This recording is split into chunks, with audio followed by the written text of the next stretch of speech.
भाइयों बहनों नमस्कार। आज क्या 2 दिन पहले से पालघर की घटना देखी, संतों का हत्याकांड देखा। और संतों के हत्याकांड देखने के बाद कई तरह के शब्द आए, कई जगह न्यूज में, मीडिया में, हर जगह लोग यही कह रहे हैं, बड़े बड़े नेता, कि हमें दुख है, गलत हुआ, अहिंसक था, क्रूरतापूर्ण था। ये सब शब्दों का प्रयोग किया गया और ठीक भी है उनकी दृष्टि से, लेकिन सब बनावटी लगा मुझे। वास्तविकता मुझे कुछ भी अनुभूति नहीं हुई। एक सामान्य मनुष्य की दृष्टि से भी मैं देखूं, मेरे कई सारे मित्र हैं, कुछ ऐसे भी मित्र हैं मेरे जो हमेशा साधु सन्यासियों को कहीं न कहीं गाली देते रहते थे। उन्होंने भी जब ये वीडियो देखा तो उनका भी दिल त्राही त्राही बोल गया। वो तक कमेंट में, फेसबुक में, यूट्यूब में यही कह रहे हैं कि ये गलत है, ये बहुत गलत है। यानी ये घटना तो बहुत गलत थी, इसमें तो कोई दो राय नहीं है। मैं आज ये वीडियो बनाने का जो मेरा उद्देश्य है वो थोड़ा सा अलग है। कुछ चीजें ऐसी हैं जो नहीं दिख रही हैं, पर्दे के पीछे हैं और उन पे कोई बोलना भी नहीं चाहता है। न्यूज डिबेट देख लीजिए, आरएसएस हिंदुओं का संगठन होने का दावा करता है, उनके प्रवक्ताओं की बात देख लीजिए। कहीं ना कहीं जो वो इस डिबेट में शामिल होकर जो तथ्य दे रहे हैं, तर्क दे रहे हैं, उसके पीछे कहीं ना कहीं ये चीज है कि बीजेपी का शासन नहीं था इसलिए ऐसा हो गया। कहीं न कहीं स्वार्थ लोलुपता दिख रही है। बीजेपी के प्रवक्ता संबित पात्रा से लेकर हर किसी का आप देख लीजिए, उनका भी कहीं न कहीं तर्क वितर्क कुतर्क का आधार वही है कि बीजेपी होती तो ऐसा नहीं होता।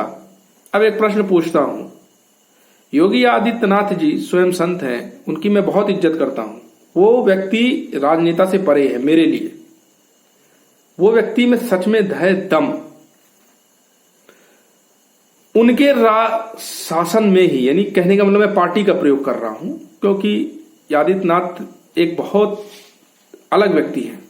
मैं कह रहा हूं बीजेपी के शासन में उत्तर प्रदेश के होते हुए कमलेश तिवारी का मर्डर हुआ, बचा लिए उसको, नहीं बचा पाए। खत्म हुआ, हिंदू के लिए लड़ता था, डिबेट करता रहता था। कई लोगों को तो शायद पता भी नहीं हुआ कमलेश तिवारी है कौन।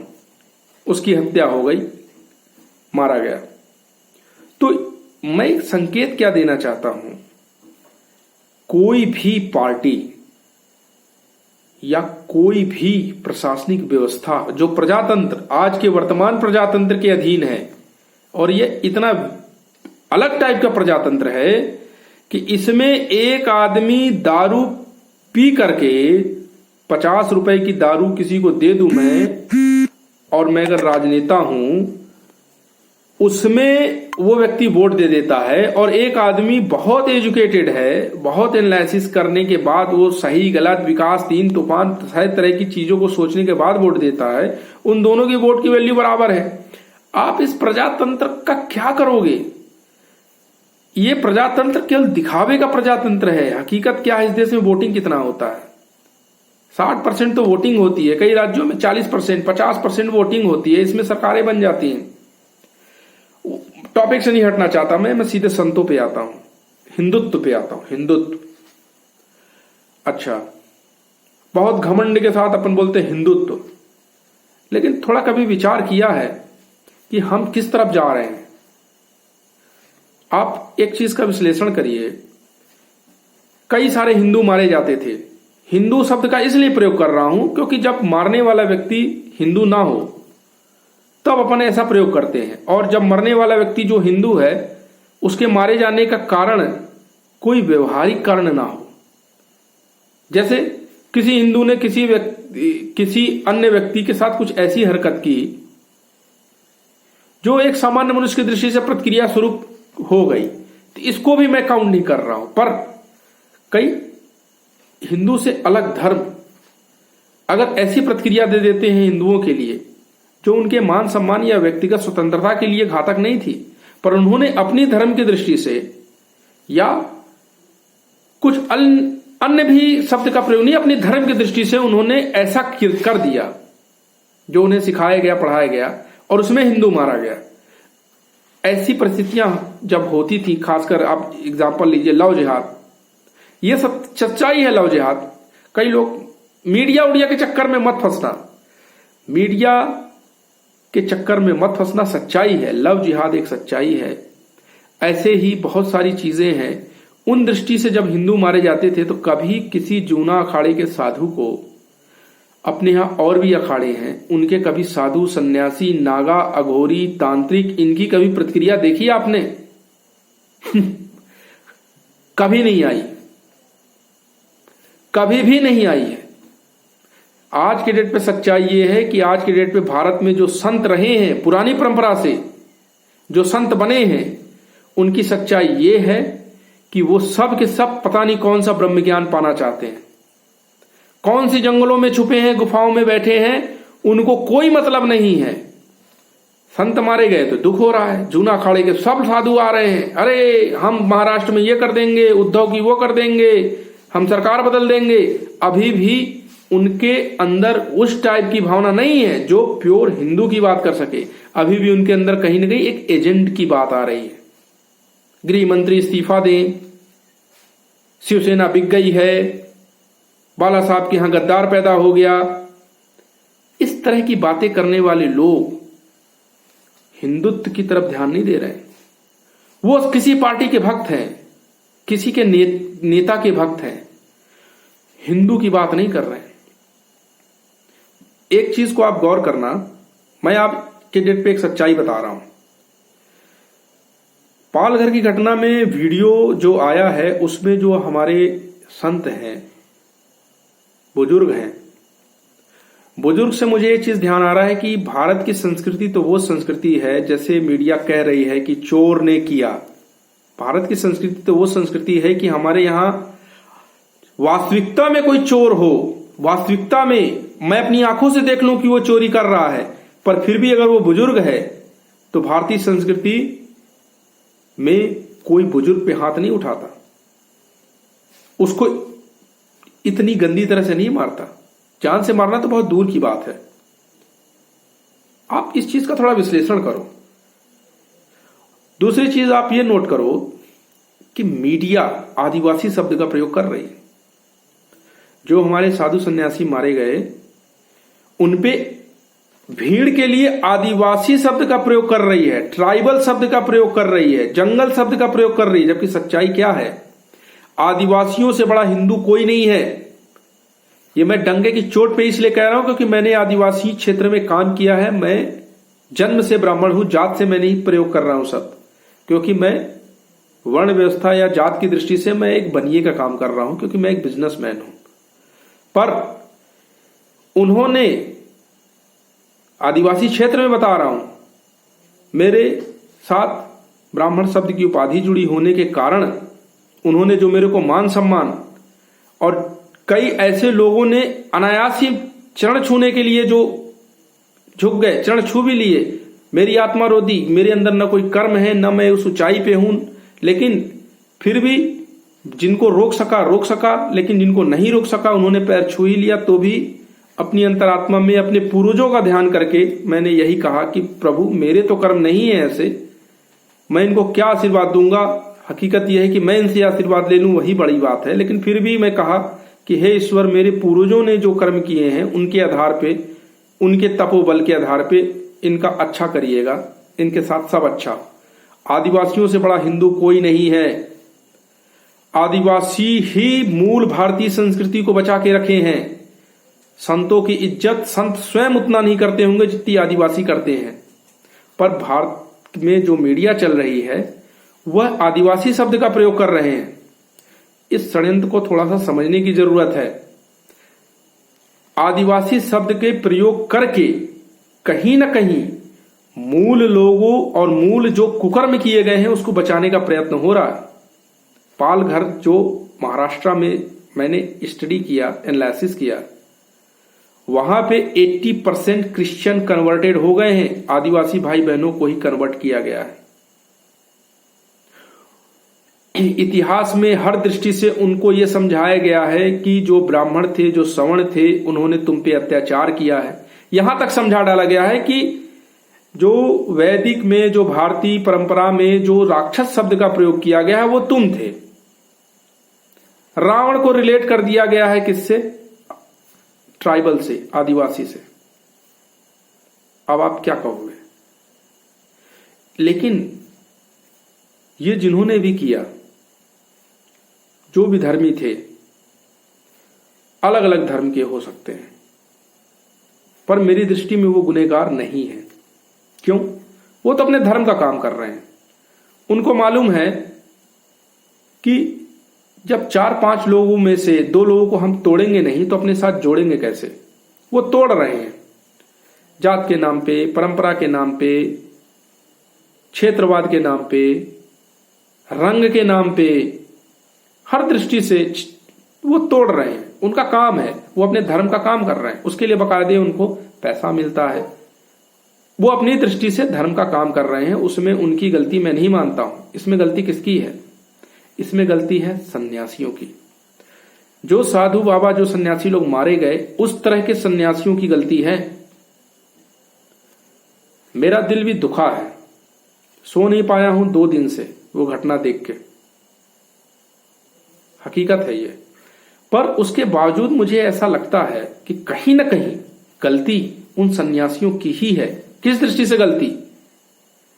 2 दृष्टि से गलती, कई दृष्टि से गलती।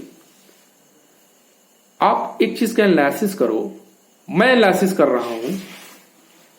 ट्राइबल इलाके में जब लोग कष्ट में होते हैं, दुख में होते हैं, मिशनरियां, ईसाई मिशनरियां पहुंच जाती हैं सेवा कार्य के लिए। मैंने कभी किसी भगवादारी संत को वहां घूमते नहीं देखा,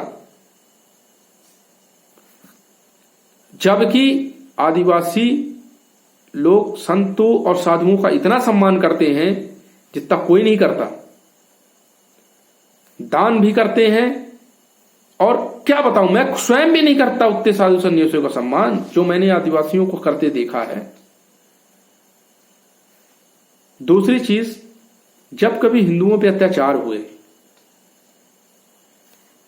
कई जगह हिंदू मारे गए अपने धर्म को निभाते हुए, उस समय कोई भी जूना अखाड़ा, कोई भी नाथ संप्रदाय, इस टाइप के लोग नहीं आए सामने, कोई भी एक नहीं आया। शंकराचार्य जैसे लोगों की पदवी बनी क्यों है, मुझे आज तक समझ में नहीं आया। उन शंकराचार्य की, जो प्रथम शंकराचार्य थे, जिनकी स्वयं भोलेनाथ ने मनुष्य रूप में आके चंडाल बन के परीक्षा ली। चंडाल बनने का कहीं ना कहीं संकेत उन्होंने ये दिया था कि जो आने वाले शंकराचार्य होंगे, और उनके ऊपर संकेत दिया था कि तुमने ब्रह्म ज्ञान भले प्राप्त कर लिया हो लेकिन मुक्त नहीं हुए हो तुम। और जब वो फेल हो गए, जब उन्होंने चंडाल के रूप में भोलेनाथ को देख के उपेक्षा की, अवहेलना की, तो भोलेनाथ जब उन्होंने तर्क वितर्क किया, आत्मा की बात कही, तब उनको समझ में आया, फिर उन्होंने क्षमा मांगी, फिर भोलेनाथ प्रकट हुए। तो कहने का मतलब संकेत बहुत पहले दे दिए गए हैं, पर उन संकेतों पे चलने वाला आज के डेट पे कोई नहीं है। आज सच्चाई क्या है? आज सच्चाई ये है कि हमारे यहाँ के बड़े से बड़े साधु सन्यासी सेकुलरिज्म के नाम पे विधर्मियों के साथ खाना खा लेंगे, साथ में टेबल में बैठ के खाना खाएंगे, पर कोई चमार जो चमड़े का काम करता है, जिसका संस्कृत में शब्द है चर्माकार, चर्म को आकार देने वाला, वो व्यक्ति किसके लिए चमड़े को छू रहा है? किसके लिए वो दुर्गंध देते हुए पशु, क्योंकि हिंदू धर्म में पशु की हत्या नहीं की जाती, स्वाभाविक मौत मरने के बाद उसको चर्मकार को सपूत कर दिया जाता। उतनी गंध के बावजूद वो चमड़े निकाल के, उसके चमड़े को कौन पहनता है? ब्राह्मण, क्षत्रिय, वैश्य, कई जगह भगवान के भी पैरों में लगा देते हैं, चढ़ाते हैं। पर वो विधर्मियों के साथ खाना खा लेंगे साधु सन्यासी, पर किसी चमार को बगल में नहीं बैठाएंगे। दंड तो मिलेगा। विष्णु है, चैतन्य है। स्वयं श्री कृष्ण ने एकलव्य की परीक्षा जब द्रोणाचार्य ने ले ली थी, तो उसी समय श्री कृष्ण के आंख से आंसू गिरे थे, और उसी समय द्रोणाचार्य की मृत्यु तय हो गई थी। और वैसे ही मृत्यु कि सबसे प्रिय अंगूठे को तुमने एकलव्य से मांगा है द्रोणाचार्य, तो तुम्हारे सबसे प्रिय, तुम्हारे पुत्र अश्वत्थामा को तुम्हारे संदर्भ में मैं छीनूंगा और तुम मरोगे। ईश्वर जो विष्णु हमारे यहां जो कॉन्सेप्ट है वो यही तो है। यस कर्मा तत् फला, जैसा कर्म वैसा ही फल। तो कहीं ना कहीं इस चीज को समझने की आवश्यकता है कि हमने क्या बो दिया है, और वो बोया है तो काटना तो पड़ेगा, बच तो नहीं पाओगे। आज सन्यासी लोगों को ये चीज सोचना है, फिर हमको सोचना है। मेरे को आप एंटी हिंदू मत समझो, मैं कड़वा सच बोल रहा हूं, उसको समझने की कोशिश करो। हमारे यहां के सन्यासी हमेशा मूक रहे हर मुद्दे पे। ये जो संप्रदाय है जूना अखाड़ा, ये कोई छोटा मोटा अखाड़ा नहीं है, ये चीज समझो। इनके पास खरबों की संपत्ति है, जूने अखाड़े के पास। गूगल करके देख लेना, नहीं तो किसी से मिल लेना। खरबों की संपत्ति, कोई भिखारी लोग नहीं है, खरबों की संपत्ति है। प्रति वर्ष इनके पास खरबों की आमदनी है। उसके बावजूद मुझे दुख इस बात का होता है कि ट्राइबल इलाके में जो हमारे आदिवासी भाई बहन हैं, वहां पर क्रिश्चियन तो स्कूल खोल देता है, और वो स्कूल खोलते हैं तो ब्लैकमेलिंग करते हैं। क्रिश्चियन हो फ्री में पढ़ेगा लड़का, क्रिश्चियन नहीं हो पैसे दो। और पैसा कम नहीं होता है, एक किसान एक मजदूर की दृष्टि से बहुत होता है। अपने बच्चे का फ्यूचर चाहने की दृष्टि में भोले भाले आदिवासी बोलते हैं ठीक है भैया, हम भी अपना नाम जॉर्ज रख लेते हैं, स्टीफन्स रख लेते हैं। मजबूर हैं, लेकिन उनको मजबूर किसने किया? हमारे यहां के बड़े बड़े संतों ने किया। जूना अखाड़े के पास आसमान से संपत्ति नहीं आई है। एक गरीब ने 5 रुपए का भी दान दिया होगा, हमारे पूर्वजों में एक राजा ने 5 करोड़ का भी दान दिया होगा, तब जाके आई है। और सबसे बड़ी दुख की बात यह है कि हमारे यहां साधु संत जब बनते थे तो अपना पिंड दान करते थे। पिंडदान का तात्पर्य है कि हम अपना स्वयं का जीते जी पिंडदान कर दें, कब मृत्यु आ जाए। क्यों? क्योंकि वो पहले ऐसा कर्म करते थे, धर्म के लिए लड़ते थे, लोगों को जगाते थे और सच बोलते थे। किसी राजनीतिक पार्टी की पदवी नहीं लेके बैठते थे। सत्ताएं मिल गई, राजनीतिक पार्टी के कुछ मंत्री मिनिस्टर ने जिम्मेदारी दे दी, प्रोटोकॉल के तहत कई सारे बॉडीगार्ड्स मिल गए, अपनी दुनिया में जी रहे हैं, स्वयं मौज कर रहे हैं। और जो सही साधु सन्यासी हैं वो पता नहीं कौन सा ब्रह्म ज्ञान पाने के लिए गिरी में, कंदराओं में, पेड़ों में उल्टे लटक के बैठे हैं। नागा अघोरियों की बात कर रहा हूं मैं। वस्त्र को त्याग कर देने वाले सबसे परम तपस्वी, महान और सत्य ज्ञानी नागा और अघोरी जैसे साधु भी जब इस समाज को अकेला छोड़ के अपनी ब्रह्म ज्ञान के लिए भटकेंगे, क्या कहूं मैं, बहुत दुख है, बहुत सारा दुख है। एक व्यवस्था से भी नहीं समझ रहे हैं। हम एक चीज मान गए, आप संत हो, आप साधु हो, शस्त्र का त्याग कर दिए, हिंसा नहीं करनी है, ये चीज मैं स्वीकार करता हूं। पर आप ये चीज भी तो सोचो, वशिष्ठ ने भगवान राम को ढूंढा, उनको शस्त्र की शिक्षा दी। शस्त्र की शिक्षा से कभी एक ज्ञानी नहीं रहे।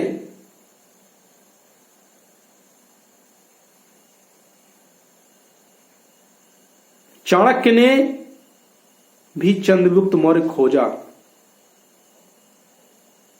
समर्थ गुरु रामदास ने भी शिवाजी खोजा।